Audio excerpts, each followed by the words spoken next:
चलो ध्यान देना, हम लोग पहुंच चुके थे प्रकाश के गुण तक। कहाँ तक पहुंच चुके थे? प्रकाश के गुण हम लोग पढ़ लिए थे। देखो प्रकाश का गुण पढ़ लिए थे और इसके आगे हमें पढ़ना है प्रकाश का परावर्तन। आज हम लोग क्या पढ़ेंगे? प्रकाश का परावर्तन। तो ध्यान देना क्या पढ़ेंगे? प्रकाश का परावर्तन। ठीक है, तो ध्यान देना ये प्रकाश का परावर्तन क्या होता है, इसको हम लोग इंग्लिश में बोलते हैं क्या? Reflection of light. ठीक है, क्या बोलते हैं? Reflection of light. ठीक है, तो प्रकाश का परावर्तन हमें देखना है। तो ध्यान देना प्रकाश का परावर्तन होता क्या है? अगर प्रकाश किसी चमकदार या चिकने तल पर, किस पर? प्रकाश किसी चमकदार या चिकने तल पर आपतित होता है तो वह पुनः उसी माध्यम में वापस लौट जाता है और पुनः उसी माध्यम वापस लौटने की क्रिया को प्रकाश का परावर्तन कहते हैं। प्रकाश परावर्तन होता क्या है कि किसी चमकदार या चिकने तल पर प्रकाश आपतित होता है तो पुनः उसी माध्यम में वापस लौट जाने की क्रिया को प्रकाश का परावर्तन कहते हैं। क्या कहते हैं? प्रकाश का परावर्तन कहते हैं। तो प्रकाश का परावर्तन कब होगा? जब चिकना तल रहेगा या फिर चमकदार तल रहेगा, तभी प्रकाश का परावर्तन होगा। अगर चिकना तल या चमकदार तल नहीं है तो प्रकाश का परावर्तन नहीं होगा। ठीक है, तो ध्यान देना यहाँ पर प्रकाश का परावर्तन हो रहा है। ठीक, तो जैसे हम देख सकते हैं ये क्या है? कोई चमकदार या चिकना तल है। ठीक, जो हमने बना रखा है यहाँ पर, ये क्या है? चमकदार या चिकना तल है और ये जो किरण आ रही है इसको हम बोलेंगे आपतित किरण। क्या बोलेंगे इसको? आपतित किरण। ठीक है, इसको क्या बोलेंगे? आपतित किरण। यहाँ से प्रवर्तित हो रही है इसको बोलेंगे परावर्तित किरण। क्या बोलेंगे? परावर्तित किरण। ठीक है, और ये जिस बिंदु पर आपतित हो रही है उस बिंदु को हम लोग बोलते हैं आपतन बिंदु। क्या बोलते हैं इसको? आपतन बिंदु। ये जिस बिंदु पर आपतित होता है उसको बोलेंगे आपतन बिंदु। क्या बोलेंगे इसको? आपतन बिंदु। और ध्यान देना इस वाले तल को हम बोलेंगे परावर्तक तल। क्या है ये? ये जो तल है ऊपर वाला इसको हम बोलेंगे परावर्तक तल।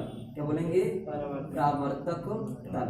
परावर्तक तल क्यों बोलेंगे? क्योंकि इसी से प्रकाश का परावर्तन हो रहा है। ठीक है, तो ध्यान देना, तो क्या हुआ? आपतित किरण, ये क्या है? परावर्तित किरण। और क्या है? आपतन बिंदु। और ये क्या है? परावर्तक तल। अगर ऐसा है तो इसको हम बोलेंगे क्या? ये प्रकाश का परावर्तन हो रहा है। इस पर क्या हो रहा है? प्रकाश का परावर्तन हो रहा है। ठीक है, किसी को दिक्कत इसमें? प्रकाश का परावर्तन किसे कहते हैं? जब प्रकाश की किरणें किसी चमकदार या चिकने तल पर आपतित होता है तो पुनः उसी माध्यम में वापस लौट जाता है। पुनः उसी माध्यम में वापस लौटने की क्रिया को प्रकाश का परावर्तन कहते हैं। प्रकाश का क्या कहते हैं? परावर्तन कहते हैं। ठीक है, चलो आगे ध्यान देना। फिर इसके बाद हम लोग पढ़ते हैं क्या है प्रकाश परावर्तन में क्या क्या पार्ट होता है। तो पार्ट इसमें हमने देखा कि क्या है? आने वाली किरण को हम क्या बोलेंगे? आपतित किरण। और ये प्रवर्तित होने वाली किरण को परावर्तित किरण। अगर इस आपतन बिंदु पर एक लंब डाल दें, आपतन बिंदु पर क्या डालते हैं हम लोग? लंब डाल दिया जाए। देखो लंब डाल देते हैं, ये हमने लंब डाल दिया। अगर ये लंब डाल दिया है तो ये लंब क्या कहलाएगा? अभिलंब। क्या कहलाएगा? ये अभिलंब कहलाएगा। ठीक, आपतन बिंदु पर डाला गया लंब अभिलंब कहलाता है। ठीक, तो ध्यान दो, अगर इस पर देखा जाए तो प्रकाश परावर्तन के जो होता है वो दो नियम लागू होते हैं। कितने होते हैं? प्रकाश परावर्तन के दो नियम है। पहला नियम देखा जाए तो क्या होता है? आपतित किरण तथा परावर्तित किरण तथा आपतन बिंदु पर डाला गया अभिलंब तीनों एक ही तल में होते हैं। तीनों क्या होते हैं? एक ही तल में होते हैं। पहला नियम ध्यान सुनना, आपतित किरण, परावर्तित किरण तथा आपतन बिंदु पर डाला गया अभिलंब तीनों एक ही तल में होते हैं। तीनों क्या होते हैं? एक ही तल में होते हैं। इसको हम बोलते हैं प्रकाश परावर्तन का पहला नियम। आगे ध्यान देना, दूसरा नियम जानने से पहले हमें क्या जानना होगा कि आपतन कोण क्या होता है, परावर्तन कोण क्या होता है। देखो अभिलंब के साथ आपतित किरण जितना कोण बनाता है उस कोण को बोलते हैं आपतन कोण। क्या बोलते हैं उसको? आपतन कोण। और आपतन कोण को हम लोग लिखते किससे है? आई से लिखेंगे। किससे लिखेंगे? आई से लिखेंगे। ध्यान देना, यहाँ पर क्या है? परावर्तन कोण है और परावर्तन कोण को हम किससे लिखेंगे? आर से। किससे लिखेंगे? ये परावर्तन कोण है, परावर्तन कोण किससे लिखेंगे? आर से। तो आप अब ध्यान देना, दूसरा नियम अगर हमें जानना है तो दूसरा नियम ध्यान सुनना। देखो आपतित किरण और आपतन कोण तथा परावर्तन कोण सदैव क्या होगा? आपस में बराबर होगा। आपतन कोण तथा परावर्तन कोण सदैव आपस में क्या होगा? बराबर होगा। ध्यान सुनना फिर से, पहला नियम ध्यान सुनना, आपतित किरण, परावर्तित किरण तथा आपतन बिंदु पर डाला गया अभिलंब तीनों एक ही तल में होता है। दूसरा नियम क्या है, आपतन कोण तथा प्रवर्तन कोण आपस में बराबर होता है। मतलब कि कोण आई और कोण आर क्या होगा, सदैव बराबर होगा, चाहे जैसा प्रवर्तन हो रहा हो। ठीक है, चाहे जैसा प्रवर्तन हो रहा, चाहे नियमित प्रवर्तन हो रहा, चाहे अनियमित प्रवर्तन हो, चाहे जैसा दर्पण हो। ठीक है, बस प्रवर्तन अगर हो रहा है तो ये दोनों नियम लागू होंगे। ठीक है, अगर प्रकाश का प्रवर्तन हो रहा है तो नियम लागू होगा, चाहे तो अनियमित प्रवर्तन हो या नियमित प्रवर्तन हो। अच्छा, अनियमित क्या है, तो देखा जाए प्रवर्तन कितने प्रकार से हो सकता है, ये दो तरीके से हो सकता है। एक हो सकता है नियमित और एक हो सकता है क्या, अनियमित। देखो नियमित में क्या होता है, नियमित में क्या होता है कि जो प्रवर्तन होता है प्रकाश का वो समतल सतह से होता है। अगर प्रकाश का प्रवर्तन समतल सतह से होता है उसको हम बोलते हैं नियमित प्रवर्तन।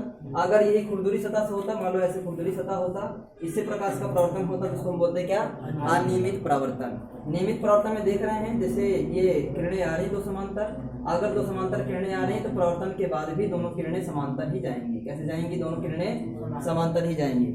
नियमित प्रवर्तन में क्या होता है कि अगर दोनों किरणें समांतर आ रही हैं तो प्रवर्तन होने के बाद भी क्या होती हैं, समांतर ही निकलती हैं। लेकिन खुरदुरी सतह में क्या होता है, अगर समांतर किरणें आ रही हैं तो जरूरी नहीं है कि वो समांतर जाए। ठीक है, जरूरी नहीं है कि समांतर जाए, मतलब कि जा किधर सकती है, जैसे इस पर पड़ा तो ये इधर मुड़ सकता है, इस पर पड़ा तो इधर मुड़ सकता है, मतलब कि कोई जरूरी नहीं है कि समांतर जाए। ठीक है, ये क्या है, अनियमित प्रवर्तन है। कौन सा प्रवर्तन है, अनियमित है,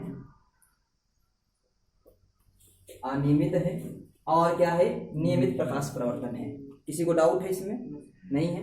अच्छा, ध्यान देना, नियमित प्रवर्तन के कुछ अनुप्रयोग देख लेते हैं। अच्छा, इसका हम प्रयोग कहाँ करते हैं अनियमित प्रवर्तन का, जैसे क्या होता है, खिड़की दरवाजे में क्या होता है, खुरदुरे हम कांच लगाते हैं। क्या लगाते हैं, खुरदुरे कांच लगाते हैं। खुरदुरे कांच इसलिए लगाते हैं कि उससे जो प्रकाश आए, उससे जो प्रकाश है प्रवर्तन होने के बाद वो चकाचौंध ना करे, तुम्हें क्या करे, चकाचौंध ना करे। उसके लिए क्या करते हैं, उसमें हम खुरदुरा कांच लगाते हैं। क्या लगाते हैं, खिड़की और दरवाजे में खुरदुरा कांच लगाते हैं, जिससे क्या हो, प्रकाश विसरित हो जाए। क्या हो जाए, विसरित या फैल जाए, प्रकाश क्या हो जाए, फैल जाए। ठीक है, तो उससे क्या होगा, तुम्हें चकाचौंध नहीं होगा। ठीक, आगे और देखते, और अच्छा कहाँ उपयोग कर सकते हैं, देखते हो तुम लोग, जैसे अखबार होता है, अखबार कागज देखा अगर होगा तो अखबार कागज में क्या होता है, छोटे छोटे लिखे होते हैं, बहुत छोटे छोटे लिखे होते हैं अखबार कागज में। उसमें क्या होता है, अगर प्रकाश की किरणें पड़ती हैं तो क्या होता है, अगर परावर्तन होता प्रकाश की किरणें ज़्यादा तरीके से तो क्या होता कि वो आँख पे चकाचौंध करता है। इसीलिए क्या किया गया, उसको जो कागज रखा गया वो बहुत रद्दी कागज रखा गया।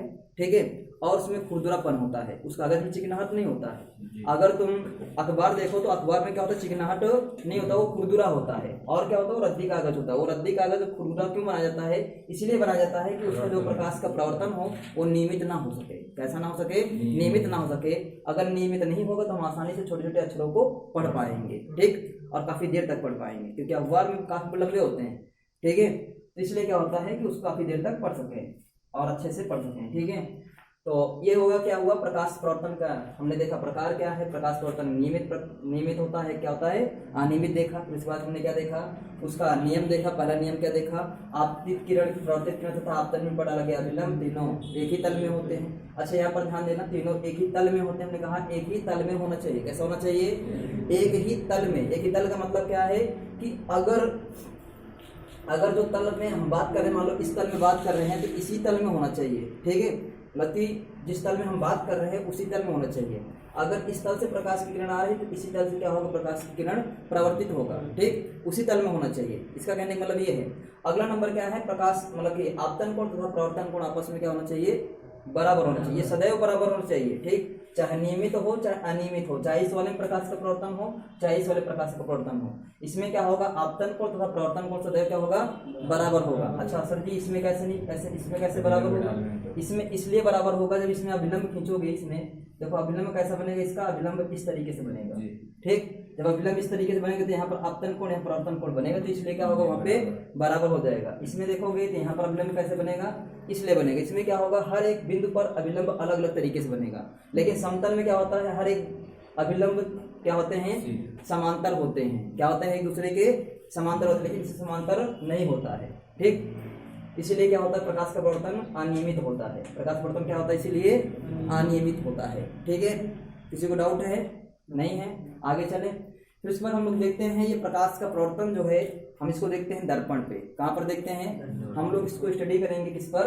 दर्पण स्टडी करेंगे, मतलब कि दर्पण या फिर कह सकते हो मिरर, क्या कह सकते हो? मिरर पर स्टडी करेंगे। ठीक है, आगे